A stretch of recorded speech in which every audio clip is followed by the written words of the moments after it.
I may be biased, but I think millennials had the greatest childhood of any generation. Hot take, spicy scorcher take. All of the 8 boomers who watch my channel are going to be frothing in the comments down below. Gen Z might even pick a fight with me. So I saw something on Twitter the other day that had me thinking, like, I have a lot of fond nostalgic memories of, like, you know, stuff we grew up with. This was my first thought when I saw this tweet. Teen Titans premiered 22 years ago today on Cartoon Network. I just feel like every fucking intro for every cartoon show was just peak. We didn't know how good we had it, or maybe we did. This had me thinking, like, this intro is really good. Like, I honestly don't even remember. I couldn't tell you the plot line of any one episode of Teen Titans, but what I could tell you is I remember this intro, and because I have not watched it since probably like 2005, 2006, maybe 2007. I was setting up a Star Wars room, and I was putting up games for it, and I had Republic Commando, Battlefront 2, and the Star Wars Episode 3 game. All 3 of those games came out the same year. We had 3 banger Star Wars games in 2005. There's probably some I'm missing, but, you know, I was thinking about that. And now what? Now we get like one Star Wars game every few years if we're lucky. No Battlefront 3. So it's kind of like looking back and being thankful on all this stuff, you know, all the effort and the passion that went into creating things that we grew up with and that we love. And you know what was also great about being a millennial? Growing up with peak Call of Duty, peak military video games. And since we may never experience that again, well, I guess it's time to introduce the sponsor of today's video, World of Tanks. One of the premier vehicular combat games, and it's all free to play. Available on PC with just a few easy clicks. World of Tanks is gonna put some hair on your chest, all right? I ain't got much, but this is what World of Tanks did for me. It is more than just your average tank game. The dynamic visibility system keeps players constantly vigilant. Whether you decide to get aggressive and push, hang back, lay a trap, or bait your opponents into making a mistake, every decision you make can spell victory or ensure the L. You also have to consider armor and armor penetration. And not just with the ladies, am I right, fellas? What I like most about World of Tanks is that it's a game that makes you feel smart when you make a solid play. You know what feels even better? Using my special invite code in the description below. That's gonna get your arsenal started off right, including an M3A3 Stuart tank, 7 days of premium, 500,000 credits, and 6 decals. World of Tanks is also featuring a limited time Duke Nukem Battle Pass, so if you download the game today, you too will be able to kick ass and chew bubble gum. Thank you, World of Tanks, for sponsoring this video. And now for something completely different. Millennials have had the greatest childhood of any generation. Now let's just see what people say, because there is 765 responses, right? We did, and we ruined it for the next generation. The boomers would like a word with you. I don't know if millennials ruined anything. I think maybe real talk, like there was some article or something. It was like millennials are the first generation to be in a financially worse position than the previous generation. We really had this strange upbringing. You grew up in a time before the internet, and everything was great. Like everything was popping off because, you know, there was so much creativity around entertainment around that time. It still felt like the people that were making video games weren't corporations. They were just nerds passionate about the product.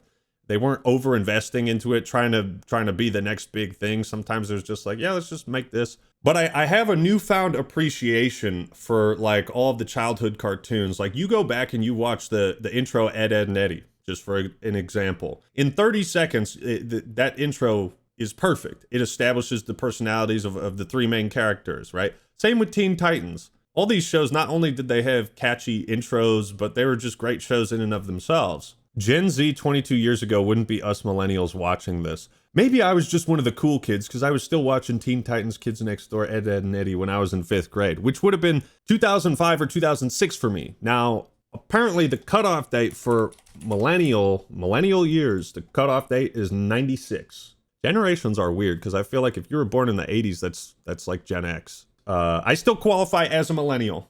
I'm near the end, but yeah, we don't have to gatekeep generations, you know what I mean? Think of the shows that they had, like the lineup on Cartoon Network, for example. Teen Titans is a show that fills the gap of being more geared towards teenage audience. So in that sense, like growing up with that, you're like, oh, okay, this is a little bit cooler, more mature. You know, it's not like SpongeBob, which is kid, you know, super kid friendly. And then you think about, oh, dude, we also had Avatar: The Last Airbender, and that show also kind of matured alongside the voice actor for Aang, which was really cool. So if you got to watch Avatar: The Last Airbender, you grew up alongside Aang and the kid who voiced him.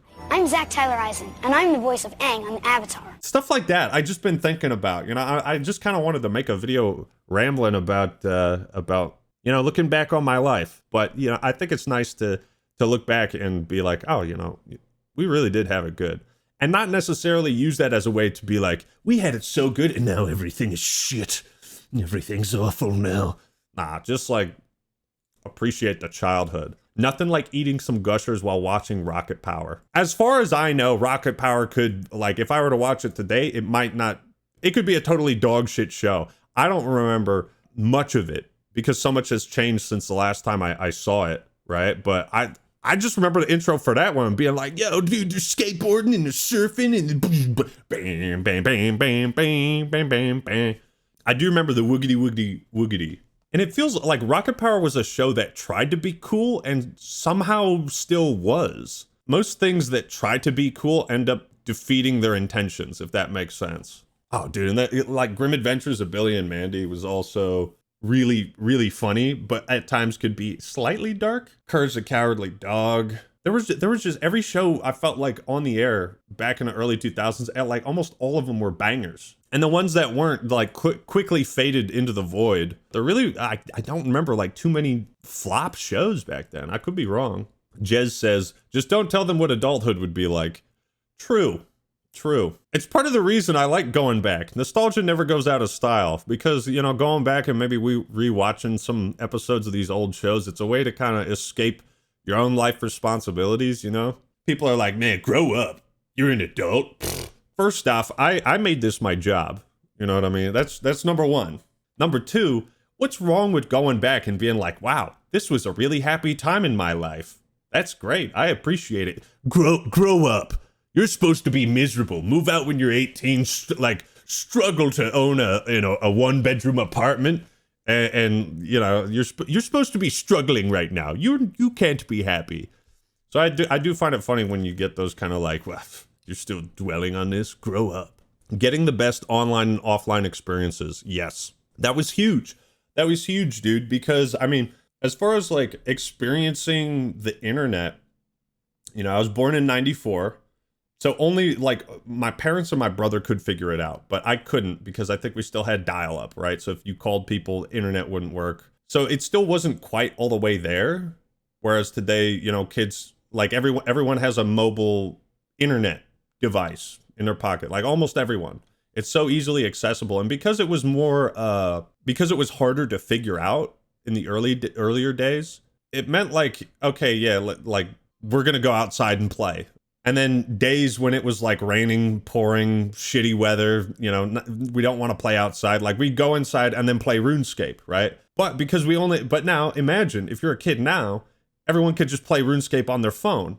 And it's like you wouldn't have to go over to someone's house because you could just message them on your phone. And then, you know, who needs a neighborhood anymore? And then Xbox Live, LAN parties, and the dawn of like console online gaming. I feel like we experienced the true peak of like internet culture. And in some ways, it feels like we're experiencing right now, like the downward trajectory, you know, the whole dead internet theory sprouting up.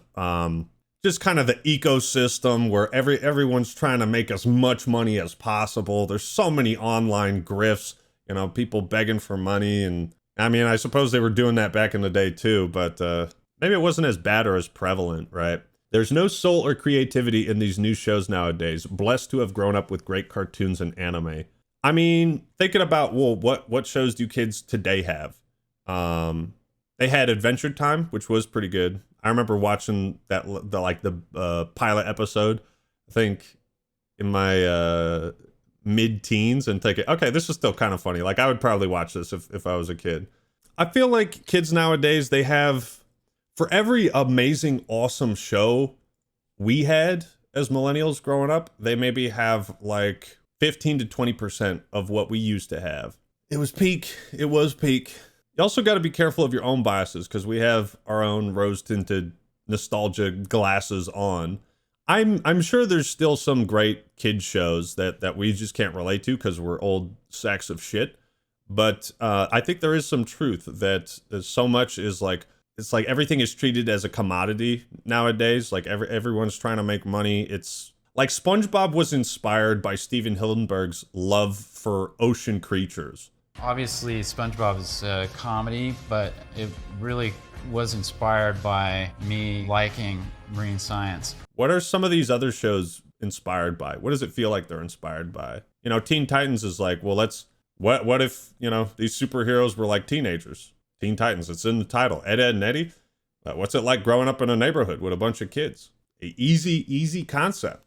And yet we are mostly an annoying bunch who can't write anything. I am kind of annoying, let's be real. There is that whole stigma of like millennial writing, right? We grew up, we had it so good, we had all these shows that we're inspired by. We think, you know, shows like SpongeBob are still cool. And so there's that whole meme or that trope of millennial writing. We only want to write things that were cool in a time when we thought things were cool. And that doesn't relate to people nowadays as much because it kind of misses the point. Yeah, I guess millennial writing is kind of like characterized by just like jokes that don't land or like self-referential humor that isn't warranted or earned. So that's it? What, we some kind of suicide squad? I think the problem with millennials writing shows is that they need to understand why those shows resonated with us as kids and understand what resonates with kids now. You gotta adapt to the times. So I understand the logic behind the whole millennial writing trope. Yeah, I mean, there's a lot of love for Teen Titans, clearly. I mean, this tweet just saying, wow, we had it really good, you know, 55,000 likes. That spoke to me. I just kind of put that out there. I was like, yeah, maybe that'll be a banger tweet. But to see the likes and interaction it got with it, it was like, okay, you know, there is something there. There's something more than I thought when I tweeted that. But, and here's another thing I just thought of while I was changing my shirt. So many of our childhood TV shows were about growing up and what that means and what that looks like. And it worked because it related so deeply to our experiences. Like, think about Kids Next Door. That used to trigger my imagination, and I used to think, oh, I want to build robots, and I want to build massive tree houses, and I want to, you know, build all these cool little contraptions. And of course I would try and, you know, I drew up blueprints for a robot, but of course I never knew what the fuck I was doing. But, you know, you had Kids Next Door and Ed, Ed and Eddie, what it's like growing up in a cul-de-sac and having to grow up.